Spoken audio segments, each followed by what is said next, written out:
There are 2,500 of us. We're gonna do a Q&A to celebrate.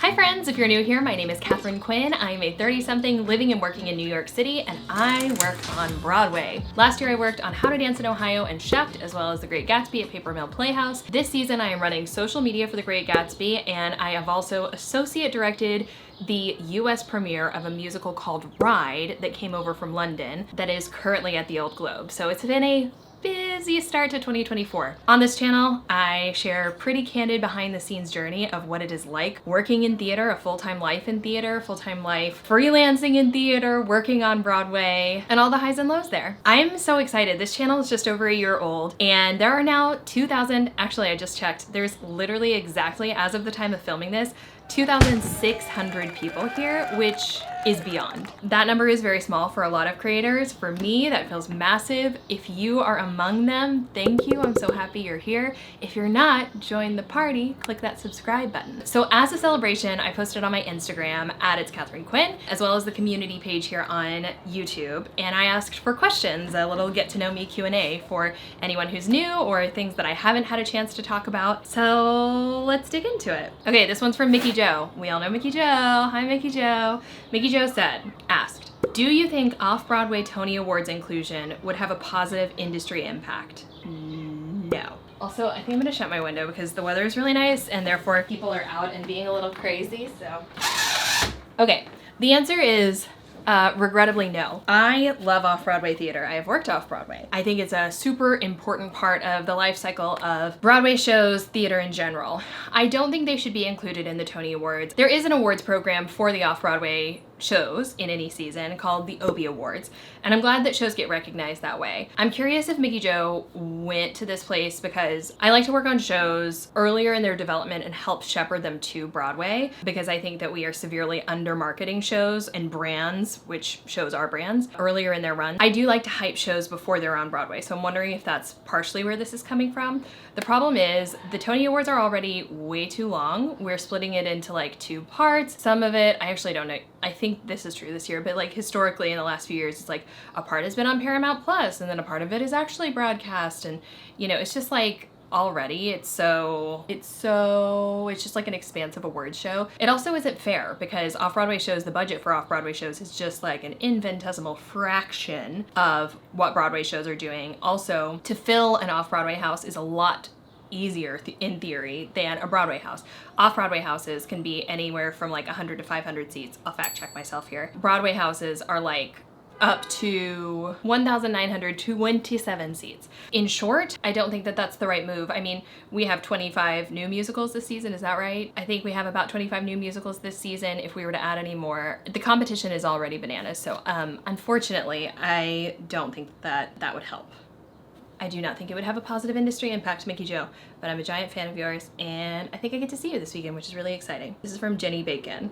You do so many different jobs. What's your ultimate career goal? What a great question. The thing is, if you have been following on How to Dance in Ohio and Shucked, I was on the writing teams. On Ride, I'm on the directing team. I direct and choreograph regionally, and then on Gatsby I'm marketing. So like we're wearing a lot of different hats. I also have an Airbnb upstate. I do voiceovers. So like there's a lot going on. The point of that was, if you had asked me a year ago what my dream was, it probably wouldn't necessarily be what I'm going to offer you now. And so I'm just going to say this knowing that life keeps throwing really pretty incredible things at this moment in my life. And so it's possible that my feelings are gonna change again in a year or sooner, who knows. But as of right now, I love developing new theater. I love directing. Like, who doesn't want to be Hal Prince? Who doesn't want to be a director producer? I don't know that I want to produce the shows that I'm directing. I mean, I don't know that I want to direct on Broadway. I mean, I would not be mad about it, but yeah, that's a whole conversation for another time. If you want to unpack that, leave a comment, and maybe that's another video about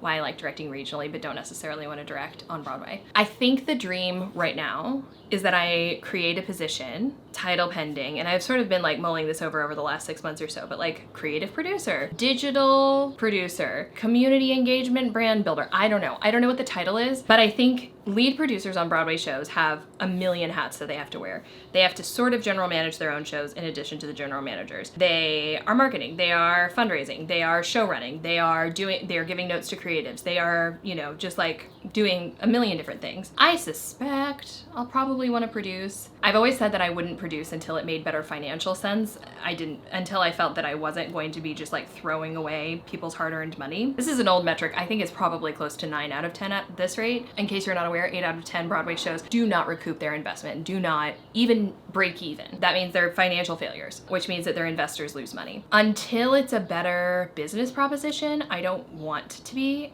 a producer, and I have a lot of ideas about how to alter some of the systems that we have. I would like to really work actively in that world. Sorry, this is a long-winded answer. So let's say this. One of the dreams is live streaming and pro shots and making that normalized on Broadway. That is a giant goal of mine. Second is producing shows. And third is this title pending situation where I join a show in its development process. I am sort of part, and I'm like a liaison between the creative team and the brand of the show. I work with the producers. My pay is either like a partial equity stake in the show along with additional funds, or just like a weekly fee to market the show, basically. Something that I'm finding on Gatsby is that although my title is director of social media, I am working with incredible people in an advertising agency with a marketing director, all of these things. But like, I'm running a full media company. I'm running a full production company right now. We are filming music videos, we're filming dance videos, we are doing behind the scenes, we're doing studio tours. I am personally navigating and introducing partnership ideas. I'm hosting events, I'm doing influencer negotiations. Like, it is so much bigger than just like social media. And I like that. I think that in general, social media should be a more holistically approached thing, but also I like having fingers in more than just social media. So that wasn't a succinct answer, but that's my answer for now. If you have thoughts about it, I will take them. Chloe asks how to make the switch from actor to director / choreographer, associate, etc. I have a whole video about this. I will link it here. I think that's the right side. I leveraged relationships that I had as an actor in director and choreographer land. So I reached out to places that I had dance captained at, been a swing at, whatever, had good relationships with, sent them a choreography reel. I set tons of dances on my friends. I will insert some clips of choreography here that I've done. So that was sort of like making my own work. And then I also did a fellowship with the Stage Directors and Choreographers Union that I highly, highly recommend. They have an observership program. They also have fellowship programs. I was the SDC Traub Fellow on Tootsie back in 2019. That helped me create a relationship with Robert Horn, which ultimately led to Shucked, where I met Jason Howland, which led me to The Great Gatsby. So that was truly like an invaluable opportunity. So make your own work, fellowships and internships to meet people. I think those are the big pieces of advice there. Steve asks, what's the one thing you want to manifest this year for yourself? Getting out of credit card debt. Getting out of credit card debt. There's a lot of really cool career stuff happening right now that I'm so grateful for. I hope that this amazing journey continues, but for now, the big thing is getting financially stable. I used to make sweet, sweet fat cash with voiceover. That is no longer the case. I make okay money with voiceover, but AI has made a huge impact on my business, which I saw coming, knew was gonna happen, and has definitely, it's not a dip, it's a forever. That has dramatically impacted my life. My accountant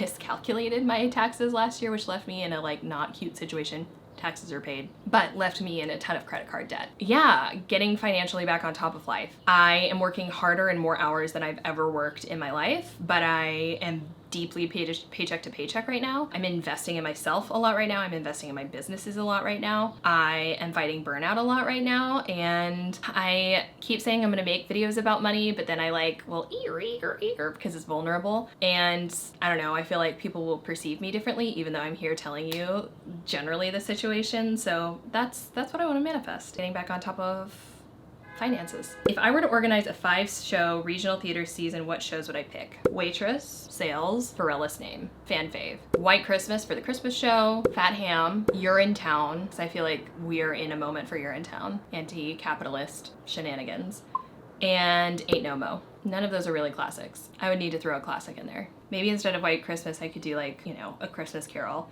I know there's better plays to do. I would need to think on this, but probably a classic play I would throw in there. Maybe a classic musical. That's a fun one. Practical ways to practice cautious optimism. Ooh, ooh. I'm gonna have to come back to you and journal on that one. I am the queen of Delulu, and it's worked out really well for me so far. I believe the world is amazing, and that like New York is amazing, and theater is amazing, Broadway is amazing. And I think the people who work in this industry tend to be superhuman. That all helps me be, I think, what maybe some other people perceive to be an optimist, because I think anything is like pretty possible. Maybe I'll just say like, own your Delulu. Cautious optimism. Ooh, that's a good one. Ingredients for a successful Broadway marketing campaign. Oh my God, what a fun question. Build your brand early. Build the fans, feed the fans. Fans are everything. Create an emotional connection to the piece. Use your own director-producer brain to assess the best parts of the show. I think something that a number of shows this season are suffering from is I am expecting something very different based on the marketing that I am experiencing for a few of these shows, and I think that's happened a few times, that people are sort of surprised or confused about what that show is, what it intends to be. There should be no question. There should be no question. Broadway shows are expensive, so fans should know, like, I don't want to ruin the element of surprise, but I think you know what I mean. But then like the arms of marketing, sorry, my brain is going in a lot of different places, but press, advertising, social. Yeah, we would need a whole video on this, but I love this question. Or a consultation. Pay me. Not you in particular, but if you're watching this video and, you know. Anyway. How tired am I after launching Ride and Gatsby simultaneously? Extremely. Also, how fulfilled are you after launching Ride and Gatsby simultaneously? Extremely. I didn't think that anything could be crazier than 2023.